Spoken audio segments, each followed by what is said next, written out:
Hi guys, welcome to அச்சு வீட்டு சமையல். நான் இப்போ 2 சட்னி பண்ண போகிறேன். கொத்தமல்லி சட்னி, கார சட்னி. இட்லி தோசைக்கு சூப்பராக இருக்கும். அதுக்கு முன்னாடி நீங்கள் எங்கள் சேனலை சப்ஸ்கிரைப் பண்ணுங்கள். வாங்க எப்படி செய்யுதுன்னு பார்க்கலாம்.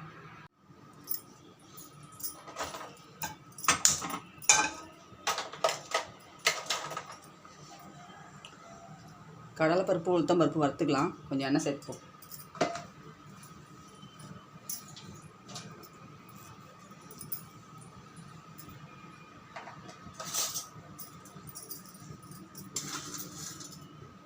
கடலைப்பருப்பு 1 ஸ்பூன், உளுத்தம் பருப்பு 1 ஸ்பூன்.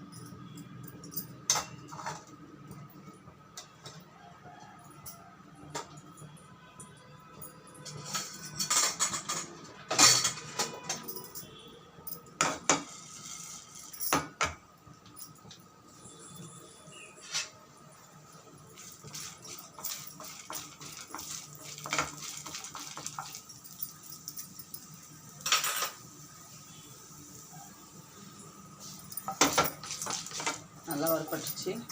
ஒரு பிளேட்டுக்கு மாற்றிக்கலாம்.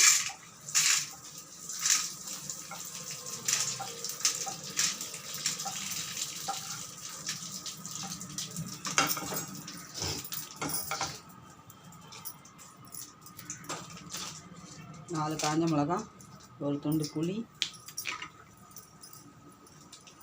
இஞ்சி ஒரு பீஸ், வெங்காயம் 2 வெங்காயம், ஒரு 5-6 பல் பூண்டு. இதை நல்லா வதக்கிக்கலாம்.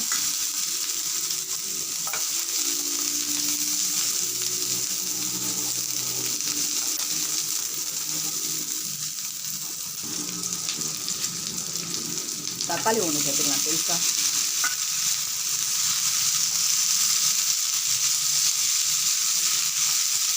ரெண்டு வெங்காயம், ஒரு தக்காளி. இதை நல்லா வதங்கட்டும். சுத்தமாக வதங்க. கொஞ்சம் போல் உப்பு நல்லா கலக்கி வச்சுக்கலாம்.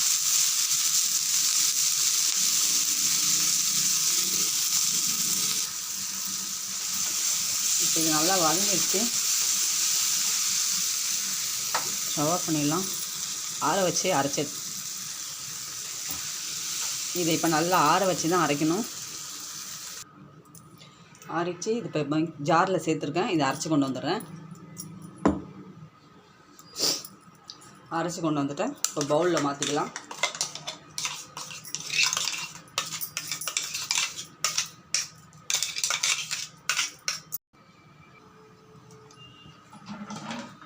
இப்போ கொத்தமல்லி சட்னி அரைக்க போகிறேன்.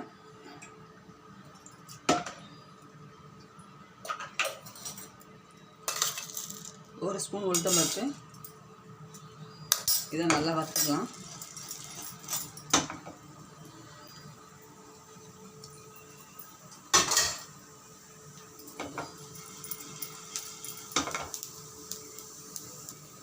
இது நல்லா வறுபட்டுருச்சு. இதை ஜாரில் சேர்த்துக்கலாம்.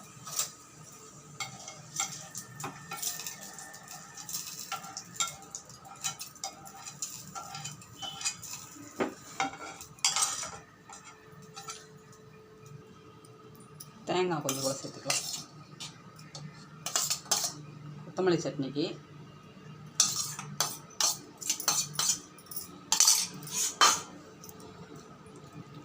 ஒரு பச்சை மிளகாய், இஞ்சி ஒரு துண்டு, கொஞ்சம் போல் கொத்தமல்லி.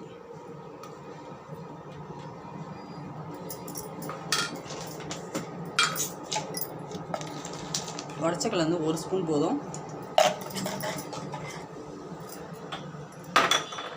கொஞ்சம் உப்பு சேர்த்துக்கலாம். கொஞ்சம் போல் தண்ணி சேர்த்து அரைச்சிட்டு வந்துடலாம். அரைச்சாச்சு. பவுலில் சேர்த்துக்கலாம்.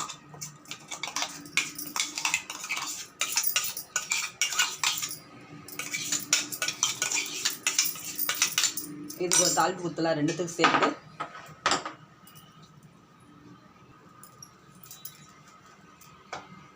உளுத்தம் பருப்பு தாளித்தோம் இல்லையா, அதே கடாயில் தாளிச்சிக்கலாம்.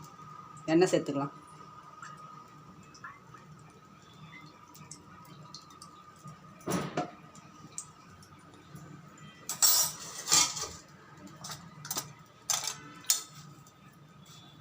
கடுகு கொஞ்சம், உளுத்தம்பருப்பு கொஞ்சம்,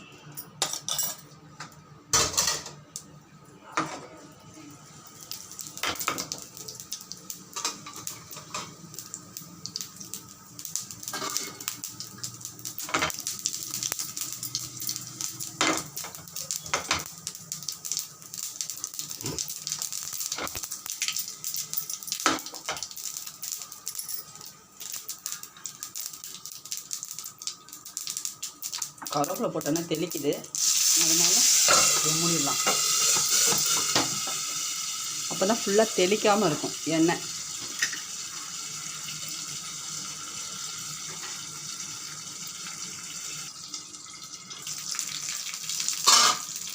ஸ்டவ் ஃபுல்லாக எண்ணெய் தெளிக்குது, அதனால் மூடி போட்டேன். நம்ம இதில் சேர்த்துக்கலாம்.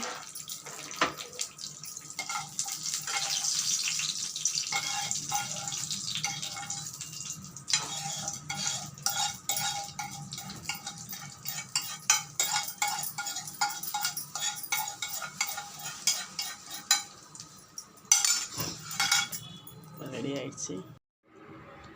இப்போ 2 சட்னி தயாராகிடுச்சு. இட்லி தோசையும் நல்லாயிருக்கும். நீங்களும் செஞ்சு பார்த்துட்டு எப்படி இருக்குன்னு சொல்லுங்கள்.